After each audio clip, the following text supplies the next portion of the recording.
Species. Unite. I cannot put enough emphasis on this. I have seen so many things that are so weird that even when I would show it to law enforcement at first, before there were like a lot of these cases coming out, like law enforcement would look at it and they'd be like, what? Why would someone do this? Right? As if what I'm showing them wasn't real. And what I learned to say to get past that is I would say to cops, how many times have you seen someone do something for reasons they can't even explain to themselves?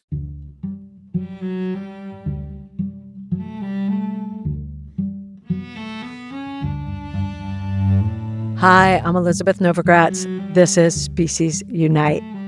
We have a favor to ask. If you liked today's episode and you have a spare minute, could you please rate and review Species Unite on Apple Podcasts or wherever you listen to podcasts? It really helps people to find the show.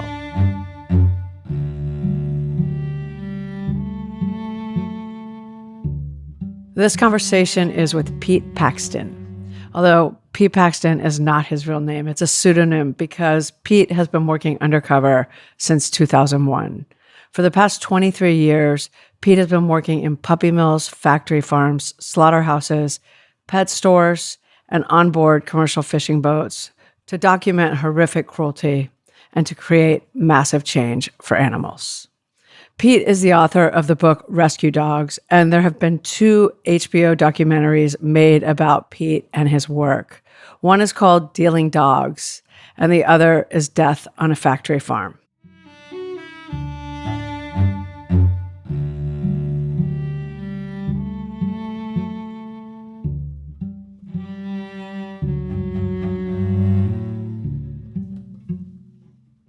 Thank you so much, Pete, for being here today. Absolutely. Thank you for having me. I mean, you have a really sad job. You have a horrifying job. I have talked to some animal investigators, not in a while, but back when I did, and I looked into, the whole world, the whole investigation world, and I don't know what the stats are now, but the average lifespan as a job for an animal investigator was 2 years. Is it still about the same? Yeah, 1 to 2 years is about right, especially for employment-based investigations, yeah.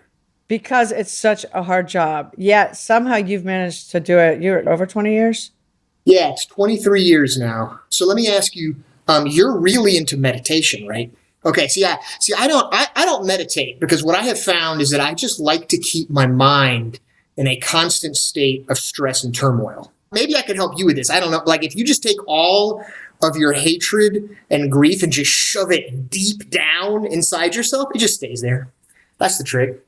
And so for 23 years, I've just kind of pushed it away and we'll see what happens. No, it's it's difficult, and this is a difficult job. And I think, most people do it for a brief period. I don't want to say 1 to 2 years is brief. That can be very long, and they can do very important work and go on to other things. For me personally, I'm just not good at anything else, so I just keep doing this. But and you keep doing it, and look at how glowing you are. You look like a meditator. You're happy. You're joyful. It's a job that would make a lot of people hate humans, I would think. Yeah, so it's odd because what I deal with is what I call predictable criminal activity or predictable violence in a commercial animal environment. So I watch good people do bad things. For a long time, I was a little too driven by anger because of the things that I saw. And there are people out there that they're bad people and they'll do some terrible things. But the more you do the work and the more you understand it, the more you realize that number one, just hating people isn't going to change anything. And that number two, it's that because you can predict the crimes and the abuse that people are going to commit, how much can you actually blame them as individuals versus blame the industry? Well, when I say it would make people hate, I don't even mean the workers or people doing the bad things to animals. I mean, hate humanity, the fact that we're in this mess to begin with. Oh, yeah, for sure. 100%. Yeah, no, I don't hate any one person. I hate everyone. Yeah. That's what I was hoping for.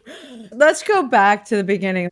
You were a pretty young guy when you started this. You still look pretty young, so I would imagine you were really young when you started. How does this all start? So this all started because back in the day I was trying to find my place in the world. I have kind of one of those stories where I'm sure there's a lot of people that can relate to this, but for some people, when you deal with tragedy or you have tough things in life, it kind of resets your priorities. And I was trying to figure out, like, okay, what can I do that will make me a useful person in the world? What can I do that'll help? And I was doing a lot of different things. I was volunteering with Habitat for Humanity. I was a volunteer firefighter for a year. I was volunteering, feeding vegetarian food to homeless people. I'd become an animal activist, and I was studying criminal justice. So I'm doing all these things, right?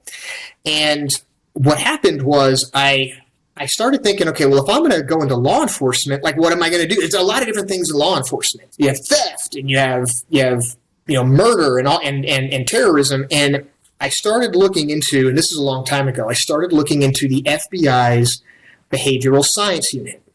And they are the ones who, way back in the day, decades ago, would look at a crime scene and be like, well, you see the blood spray? That means the guy who did this is 18 and has a big zit on his nose, right? Like, they could just they could profile that stuff. It's criminal. And so I was fascinated by that. So I started studying serial killers, and I was like in high school, and I was like learning all about it. And I was going into, I had gone into, just started college, and I was studying all about serial killers. At the same time, I'd become vegan and became an animal activist. And then two things occurred to me.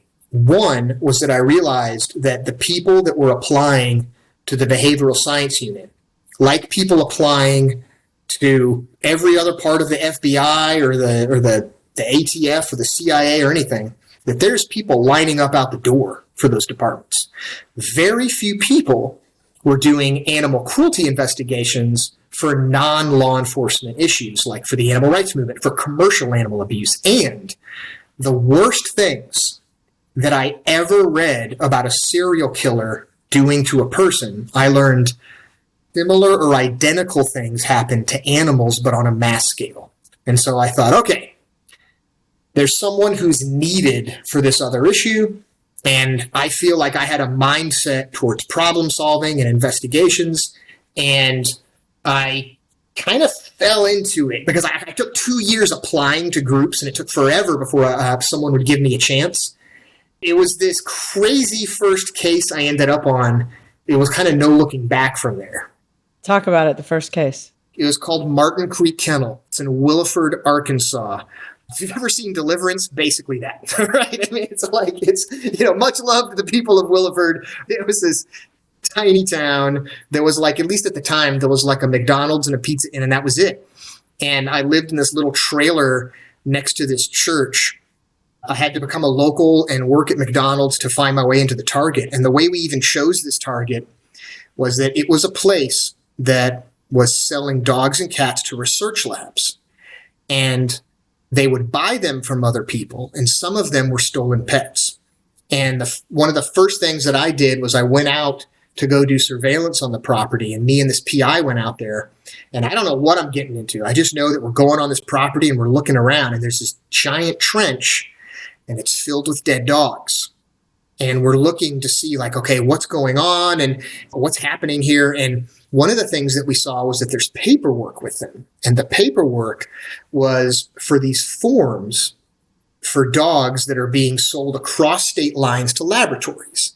And the PI is like, there's no way that a vet is signing off for each dog on each of these forms, because each form was signed by a vet saying he looked at the dog's eyes, ears, nose, throat, mouth, skin, everything, right? For like hundreds of dogs a week. And he's like, it's not happening. I bet you they're pre-signing these. And because they're going across state lines, that's not just fraud. That's federal fraud. And I was like, okay, cool. All right. Federal fraud. Sounds awesome. Like, what do we do? So we kind of pieced this all together after we had left. And I'm like, okay, what do we do? And he goes, well, you're going to have to go back to Arkansas. I'm like, awesome. I'll go back.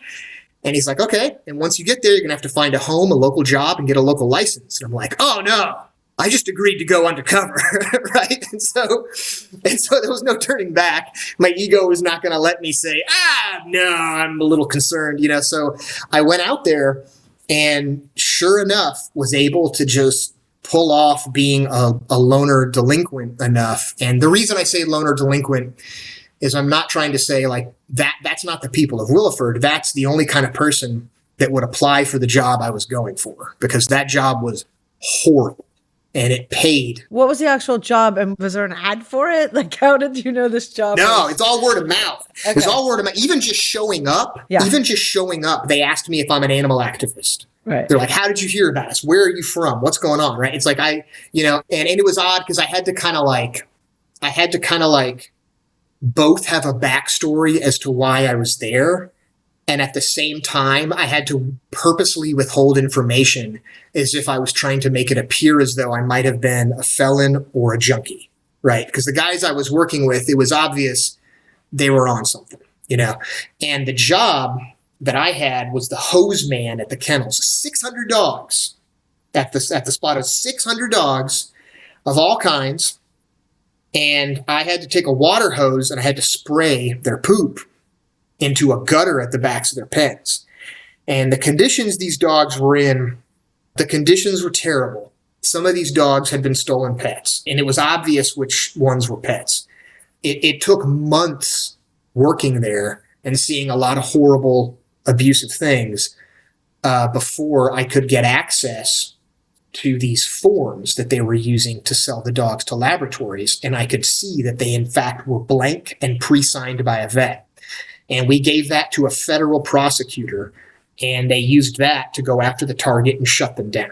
That's the most concise version of that case I can give. And that became a documentary, that case. Yeah, HBO made a documentary called Dealing Dogs. If you watch that doc, you'll see me.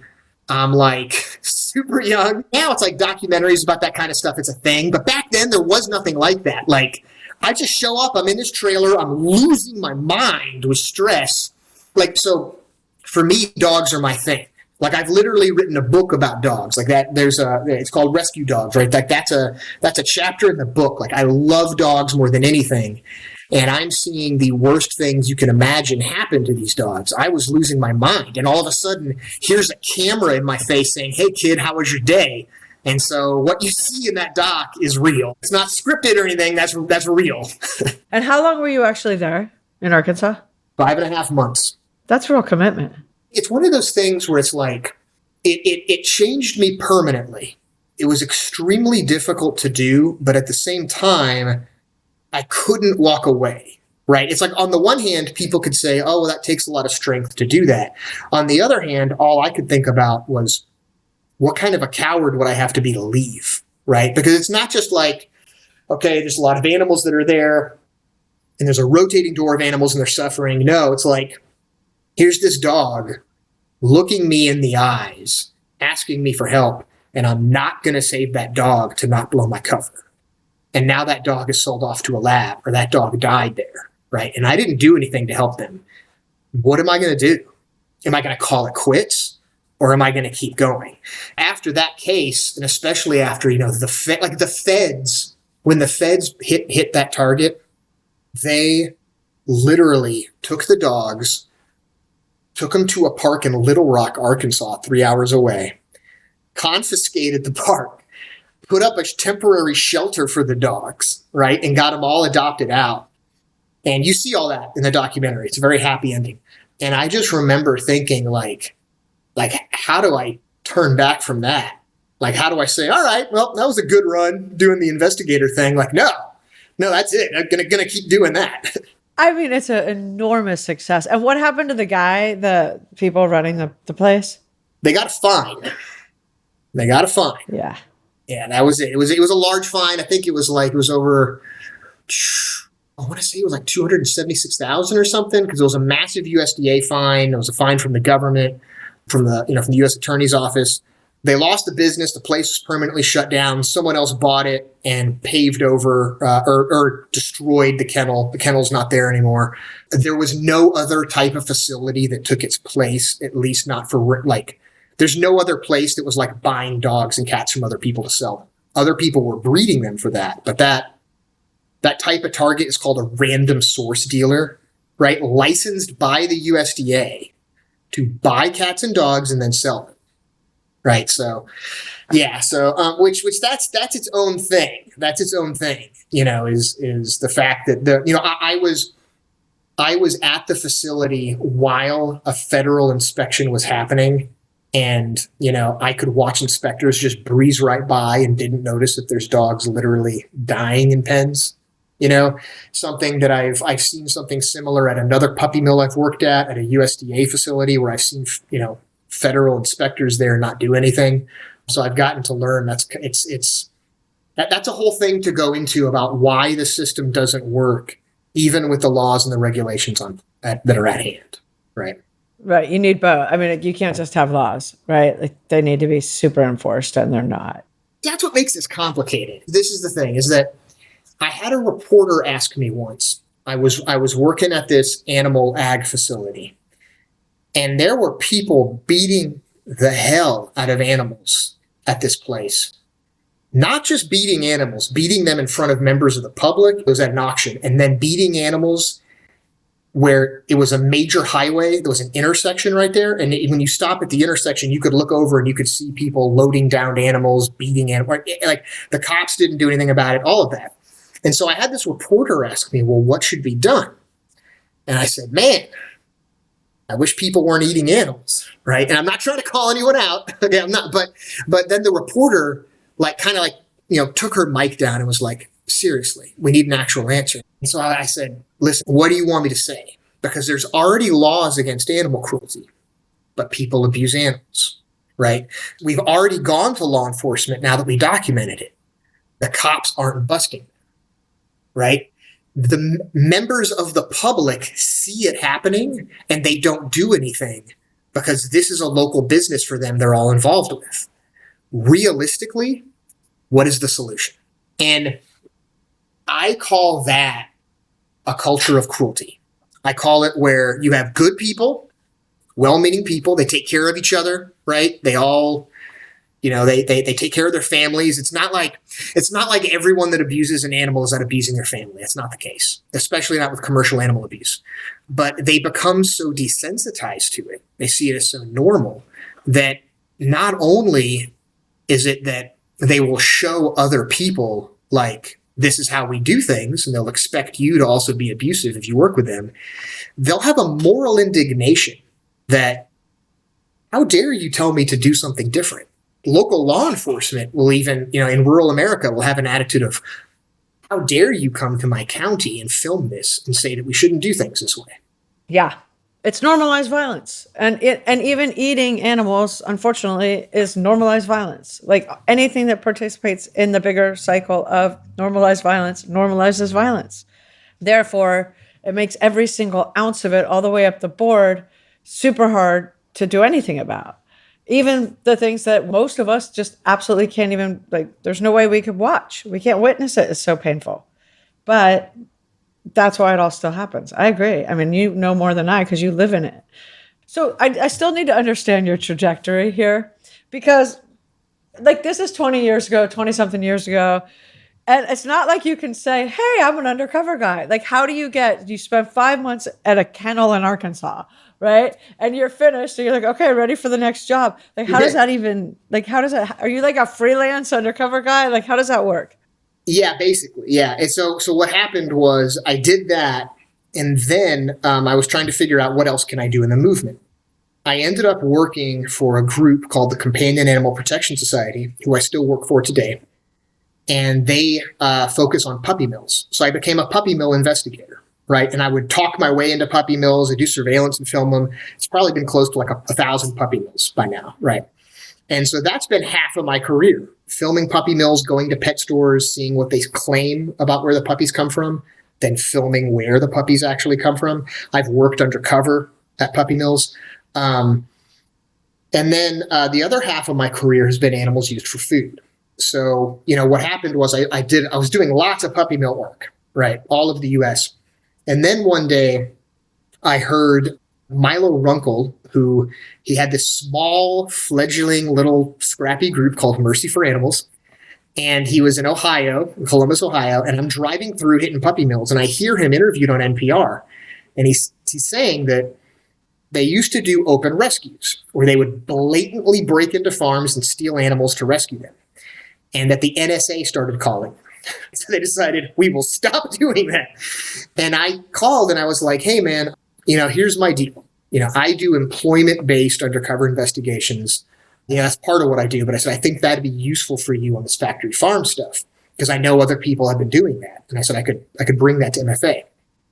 And he thought that maybe I was an undercover NSA agent and did not respond. Right? But fast forward a couple of years, and I met him, and he was able to see like, oh no, you're. And in fact, I had done my first factory farm case was on a hog farm for a different group called the Humane Farming Association, and that was actually in Ohio, and that was in 2006. They made an HBO documentary out of that case as well called Death on a Factory Farm.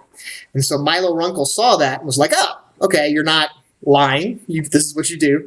And then I began doing lots and lots of work on factory farm issues for Mercy for Animals and for other groups. And now I do them for Kalen LaBarge and I run called Seed. And so I've gotten to travel around the world investigating factory farms and slaughterhouses, and it's worked at them across the U.S. So that's kind of like the trajectory was like puppy mills to factory farms, and then it kind of took off. I want to hear about both, but since puppy mills were first, let's go back to puppy mills because I think too, look, everybody knows puppy mills are bad, right? At this point in 2024, yet probably 80% of the people I know, not in the movement people, but just people I know in general, somewhere between 70 and 80% of them, when they get a new dog, they don't get a rescue. They get a breeder dog because of their kid or because of hypoallergies or because they needed, and they always have a very convincing story of why they need this dog, including most of people I'm related to, by the way.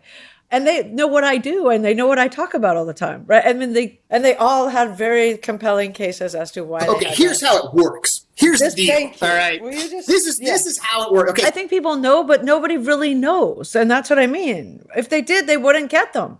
Nobody really knows, right? It's like part of it is cognitive dissonance plays a major role. Like for example, like I'm gonna use an analogy to go to puppy mills. Is that with meat, you have people that are like, man, like factory farms are pretty bad, right? Like, yeah, man, okay, yeah, and it's pretty bad slaughtering them too. It's pretty cruel. Yeah, it's destroying the environment, right?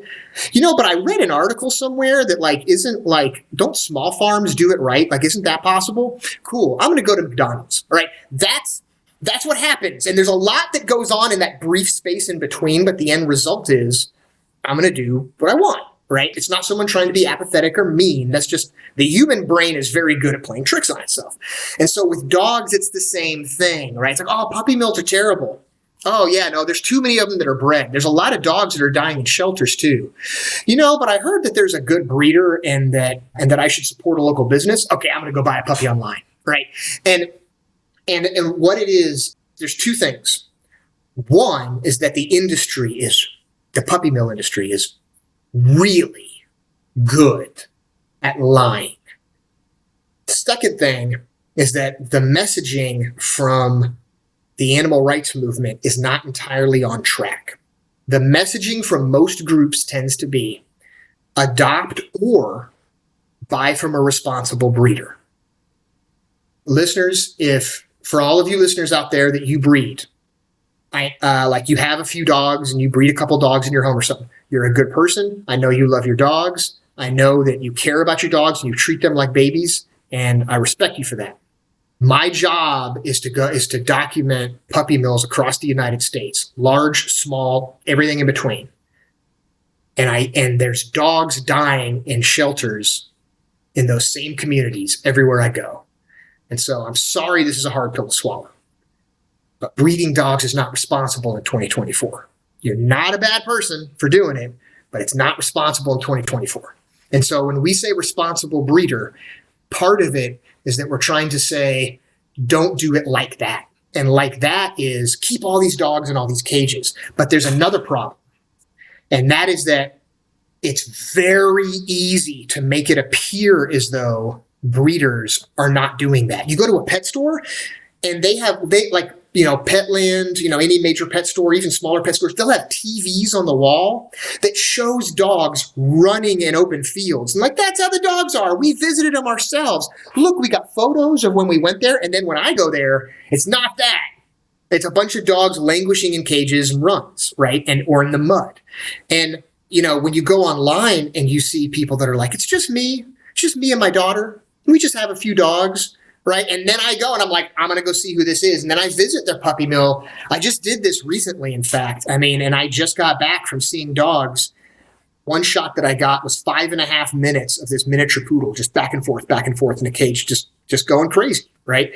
And, it's easy for people to be fooled because not everyone knows how to look at a name or a phone number on a website and then track down their address and find out where they are. Not everyone can look. And if you look online, you're like, oh, the property looks like it's okay. Like not everyone knows how to go in undercover and then film the puppy mill and see what's actually going on there. It's easy to be fooled. So, I think that it's like we need a little bit of more hardcore messaging of just adopt. And another thing, Elizabeth, okay, is that what people don't realize is that it is, if you want a companion, and you do not want a dog that's going to bite or that's going to be a problem, you want the perfect fit for your family member, adoption is the answer. Many shelters are foster-based, or they have trainers that work with the dogs. They know those dogs' individual personalities. They've already taught them to walk on a leash. They've already taught them to be potty trained. They know if those dogs like kids, if they like other dogs, if they like cats. They know if they like going for long walks or chasing balls or just lounging on the couch all day. You know who you're getting.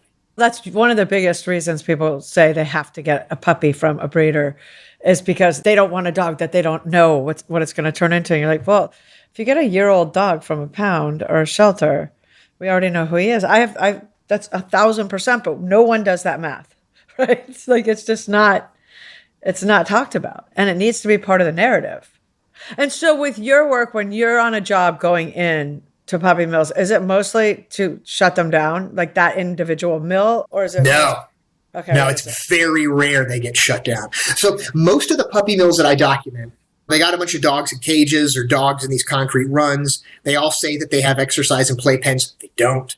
The dogs just live there for years. And it's perfectly legal. Absolutely perfectly legal. Even if they're federally regulated by the government, perfectly legal. And it's that most of what I do, now some will get shut down, but it's very rare. What I typically do is I'll go to pet stores and I will ask people at the pet store, I'll wear a covert camera and I'll ask people, hey, where do your dogs come from? How do they treat their dogs? Like, oh, they treat them like little babies and they raise them in the home and they play all day. And I'm like, oh, really? Well, okay. And then I go to their breeders and then I film them and I show how it's all lies. And then that gets used by groups to help in the efforts to pass laws to ban pet stores from selling puppies and kittens from breeders. And when that happens, it's not because like you walk into a pet store and you're going to pay a lot of money, but there's this salesperson putting a puppy in your arms, telling you they'll give you financing, telling you all these lies about where they come from, and you're like, oh, I was afraid of some backyard a terrible breeder, but no, this is great, right? And so our goal is to shut down those pet stores or make them only sell pet supplies instead. And that will in turn increase adoptions. Before we started recording, I said, I haven't interviewed anyone undercover in the US in years. One reason is because undercover in the US in factory farm, now I'm moving on to factory farms and slaughterhouses. Let's do it. It's buckle up, listeners. listen, not only is it just horribly difficult work, right? It's insanely stressful, but the laws around it, because I know a lot of people in the UK and Europe who do this too. Like I'll end up talking to them and they're like, I would never go to the US. They're terrified of the US because we like throw people in jail for like, taking a photo from across the street. You're a terrorist in the US with this stuff. Like it's crazy how illegal we've made a lot of your work. Not only is it already an insanely dangerous job and an insanely stressful job, but it triples because of the stupid laws and ag-gag laws and all the rest. For anyone who's not in the know, a lot of people in Europe, what they do is they just break in, plant cameras, and then if they get caught, they're like, hey now, fella, that's not very nice, right? Oh, that's trespassing. No trespassing. Yeah, it's trespassing. Yeah. Here's a ticket. Whereas in the U.S., you're shot or you're imprisoned, right? Yeah. So I operate legally, and so I work undercover on farms, do surveillance. That's what investigators typically do here. And so I've worked undercover at virtually every kind of factory farm and slaughterhouse you can name, for many of them multiple ones of that kind. The thing about it is that, and I don't have to go into a lot of detail about this, I can just say, it's not only is it bad, it's worse than most people realize. I want to go into a little detail, and I want you to kind of take us through your first job in a slaughterhouse or a factory farm. Just so we understand how you entered this world, because that's a different world than puppy. I mean, it's all horribly violent and bad, but I would imagine it's a much different, horrible. My first case was interesting because my first case, it had these things in it that when I explain them, you're going to think that's just weird. And then a whole career later, it's not weird. Maybe I didn't see, for some of them, I did see those exact same things. For some of them, I didn't, but the same kind of weirdness everywhere. So my first factory farm case was at a place called Wiles Hog Farm in Ohio. And what happened was, what was very unusual was there is a complaint. That's very rare. And it's that someone was working at the hog farm and she thought, I'll get to work with pigs, right? It turns out it's a horror show. And so she's like, they're letting pigs starve to death. They're not treating them when they're sick and they're wounded. And I can explain that, why that happens. They're beating them to death. There's a reason for that. And then she said, the other thing they do is that when there's crippled sows that can't stand, and there gets to be too many of them, they kill them by putting a chain around their neck and then hanging them from a front loader. And so I thought, what? That's bizarre, right? So it was a 6-week case because it took a while before I saw that event. But the things that I saw were beating them to death is that, and sorry, listeners, I'll briefly describe this. On farms anywhere, you have piglets and the piglet's sick or the piglet's injured and you want to euthanize them. You do what's called thumping. Thumping is where you just bash their head into the ground to kill them. That's it. Perfectly legal. It's blunt force trauma. A lot of people don't necessarily do it right and they're left alive for quite a while after. Starving animals to death, that happens because a lot of animals will end up downed.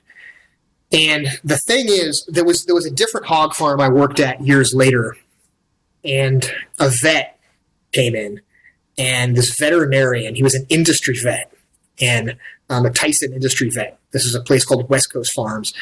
Oddly enough, in Oklahoma. The guy was from California, and this vet comes in. They're talking about this down sow this guy has. And the vet's like, well, here's your options. You can treat the sow, but if you treat the sow with this medicine, there's a withdrawal period of over a month. And you cannot sell her to slaughter during that withdrawal period. But because she's downed, she's no longer useful for breeding, you're just spending money on feed, so you can't use her to breed. So you could treat her and hope she lives for a month and then hope that that's worth the money and the time if she goes to slaughter. Or you can just kill her right now. Or you can just kind of wait and see. And that's it. That's how it's viewed. Like, what's best for the animal is not the concern. It's like, how are you going to make the most profit? How do you feel about this? And this, I cannot put enough emphasis on this. I have seen so many things that are so weird that even when I would show it to law enforcement at first, before there were like a lot of these cases coming out, like law enforcement would look at it and they'd be like, what? Why would someone do this? Right? As if what I'm showing them wasn't real. And what I learned to say to get past that is I would say to cops, how many times have you seen someone do something for reasons they can't even explain to themselves? And that would always make them be like, oh, right, and focus, right? Like, how many times have you seen someone get out of jail and then go right back to buying crack, right? Or like they're on probation, but they're going to go drive drunk. That's just human nature. So on farms, right? Just people are stupid, right? It's like we're all dumb. That's just the way we are, okay? And so on farms, it doesn't matter that those animals are your livelihood. It doesn't matter that if you were to that a little more or a little less effort makes the situation better. People get frustrated and people get lazy, and then they do things that don't make sense, like starve animals to death on the farm. I got to see all of that, and I got to see the bizarre personality of people working there that might not have been so bizarre, but combining it with the stress and frustration of 12-hour days on the farm and what it led to was bizarre, right? That like for example, saying we're not going to shoot the hogs to death because a bullet could bounce off their skull and that's dangerous. So we're going to hang them to death. And then turning around, pulling out a .357 Magnum and shooting a boar to death with the thickest skull. Makes no sense. Right. But that's just what happened. So that was my first case, and then it went to court, and then I got to see how every member of the community got behind the local farmer. Right? Didn't matter that he was doing everything wrong. It was, we stand with our own and our farmers, and that's it. So I got to see like a culture war take place in the courtroom. And did he win, the farmer, or not? Like, what happened? What was the result? Yeah, the farmer was not guilty. One of the workers was convicted, not for hanging the crippled sows. He was throwing piglets instead of moving them while moving them out of farrowing crates and taking them to this little weigh bin. They throw them, and that was improper transport, $250 fine. It was like a cruelty thing. And they got away with. He said he got away with starving them to death because the judge didn't allow all of my evidence in trial. Only only like a version that was shown to the public. Because if the judge allowed all of it in, he'd have to watch it. He was a hog farmer. And so it was my word against his that like when I showed up in the morning, these animals are getting thinner and thinner and thinner until they die and there's no food in front of them. And he said, no, I showed up before 7 a.m., before the investigator got there, and I hand fed them. I don't know why they died. And the judge is like, all right. And then hanging them to death, they had a vet come in from Iowa who admitted in court, you can see this in the HBO documentary, admits in court, he didn't talk to the defendant and didn't even watch the footage of the sows being hanged and just said, I think it's fine. And the judge is like, well, I guess the experts can't agree. And so if someone says it's fine, so not guilty. Yeah. And so that pissed me off. And that just kind of like the puppy mill thing, that made me say, okay, there's going to be more of this. I got to keep investigating this. And because that was a pretty small farm compared to some of the farms you've been in, right? The first one? Yeah, for sure. When you're in like a big industrial CAFO kind of place or a slaughterhouse or any of that, like the huge stuff versus the small stuff, is the violence the same across the board, or do you see different things? The same. It's exactly the same. This is going to be the most controversial thing I think I'll say in this interview, is that small or big, it doesn't matter. Family owned or corporate, it doesn't matter. It's just human nature. It's just the way it is. Well, because you would think, and this is one thing that it's kind of like the puppy mill argument or the breeder argument. It's all like, no, we only eat these cows from this very special, lovely farmers who love them until they kill them. It's still violence and you're still killing somebody. And so if you know you're killing somebody, you don't really give a crap. There's still got to be normalized violence across the board, I would think. Oh, yeah. Well, it's that, you have people that like have a very tiny farm. They have a few animals. And maybe if they're not abusing them, they sell them to an auction where they're abused, and then they go to slaughter. And the slaughter process is not what you think it is. There's also abuse that occurs there. But then you also have small farms that are abusive, right? Like the number one thing that I hear from people is people say, my grandparents had animals and they didn't treat them like this. And I'm always like, yeah, they did. It's not like when we invented cameras, animal abuse was invented, right? Anyone who lives in rural America, if you have a friend who's an animal control officer, they will tell you one of the biggest things they deal with is not people abusing dogs, it's livestock neglect cases, people neglecting horses and cattle and starving them to death. The worst neglect case I've ever seen in my career was a livestock neglect case in Kansas. And it was hell getting the cops to do anything. It was sheep and goats, and it was like freshly dead bodies, adults and babies, on top of on top of ones that had died like a couple weeks ago, on top of skeletons. I mean, it was bad, right? It was bizarre. And so I got a cop out there, but it was hell getting the DA to do something. And they refused to allow us to rescue the animals, even though legally they could have. They had them sold to slaughter. But to get a vet out there to the scene, I think it took 5 days. And by day 5, we were calling vets, not like the cops were calling vets. My client and I were calling vets. Finally, we found a vet who would agree to go out there. And if you're wondering why it was so hard to find a vet to go do this, I show up at the vet's office with the cop, and this vet is like 70 years old. I extended my hand to shake his hand. I'm like, hey, I'm Pete Paxton. Thanks for this. And he goes, I don't talk to you. I'm only going to talk to the police. He just hated animal activists that much. But yeah, like everyone hated the DA, the sheriff who that deputy worked for, the vets. Everyone hated animal activists, and the animals were the ones that suffered. When you're on a factory farm or a slaughterhouse job, you go and you get a job, right? You work there 10-hour days, 12-hour days. It's got to also be grueling work. I mean, aside from the fact that it's obviously horrible, but like the actual physical, mental stress and labor behind it all.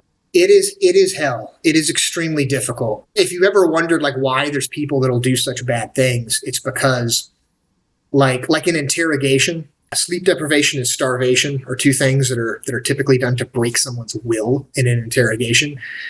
Well, I mean, everybody ends up, their will breaks, and they do violent things just to get the job done at a farm because they are tired, they are hungry, they're dehydrated, and they are exhausted. It's not like you see in movies where someone's like, well, I'm on the farm and I'm just going to go carry this hay bale and it's kind of heavy and I'll put it. No, it's like, it's a factory. Like I remember working at a dairy, and it was an assembly line to work at this dairy. 70 cows come in on milkers on one side, or 74 on the other side. And then someone has to spray down a disinfectant on their teats. Someone else is going to wipe them off. Someone else is going to put the milkers on. And you're working at such a fast pace, it felt like boxing. Just like your hands are just boom, boom, boom, boom, boom, boom, boom, shooting out while you're doing this. And it, like we had towels. You'd use a towel for one cow, then a different towel for another. And to do that, we would put a stack of towels on our head that we would balance on our heads. And so we're reaching up on our head and then throwing a towel down. Someone else is picking them off the floor. And it's just go, go, go, go, go, go, go. And it was 12-hour shifts, and there was a day shift and a night shift. And we would show up and waiting for the night shift to get done so we could start. And then we would always be overtime. And then the night shift is standing there like, yo, when are you going to get done so we can make this work? And if you're wondering what took it overtime, it's that cows who they're there for like 5 years, they start to get a little older. That's not old for a cow. It's old for a dairy cow. They're weak and they have trouble standing. And so they would slip and they'd fall. And when they'd slip and they fall, they hold up the entire line, right? Like you have a certain number of cows in a corral, and you want, like, it's designed so you can get all of them milked in a certain amount of like turns, right? Like after 3 turns in the milking stalls, that corral's done. And then 4 for the next, right? Well, if a cow falls and you can only milk 10 cows while you wait for it to get up, guess what? 60 more stalls. That's a whole entire another turn of those cows coming in. And it takes as long as it takes, right, to milk a cow. If it takes 8 minutes, the whole process is held up for 8 minutes for that one cow. And if you don't milk all the milk out of her teats, she could get mastitis. And now you can't milk her. Now you don't get any money out of her. So what do? This is one cow. It's holding up the whole process. You know what you do? Beat the living hell out of her. That's what people do. That's why you see people furiously abusing these cows. It's because everyone's like, hey, man, make her stand, right? Like, we don't want to have to be late for this. And, you look at that and you may think like these people are terrible people. Those people are stressed. They're afraid of losing their jobs and getting deported. It's good people that do terribly things, and you can predict it. Yeah.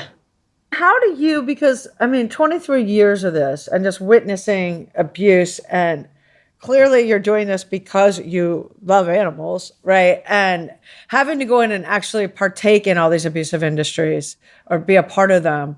How do you separate, like, how do you stay sane? I listen to a lot of Slipknot. That's the trick. I listen. I understand that meditation's great and all, but I'm just saying heavy metal just as good. The way I describe it is that I am 49% driven by a passion to help animals, but I am 51% driven by a passion for investigations.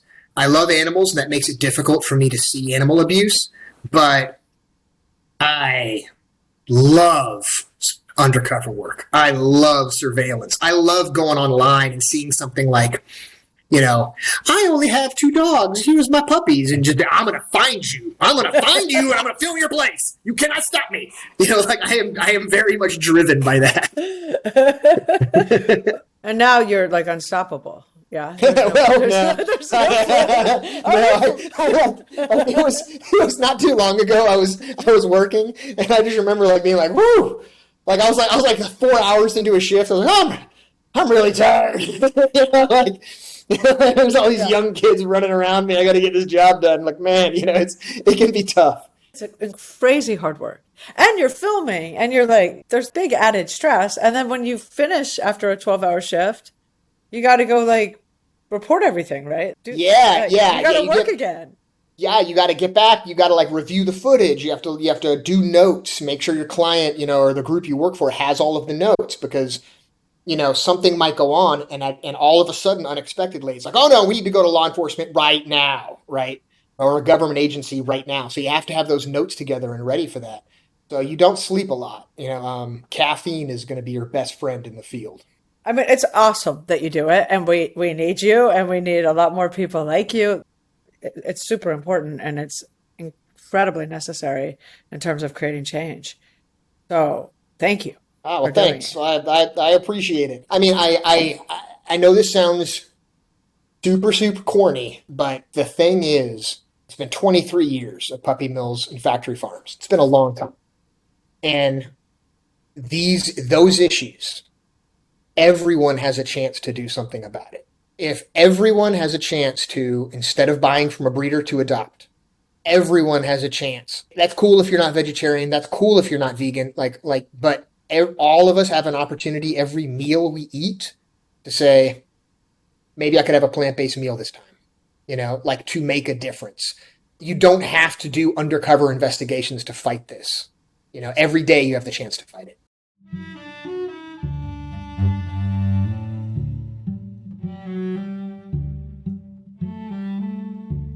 To learn more about Pete, to read his book, and to go to the HBO documentaries, go to our website, speciesunite.com.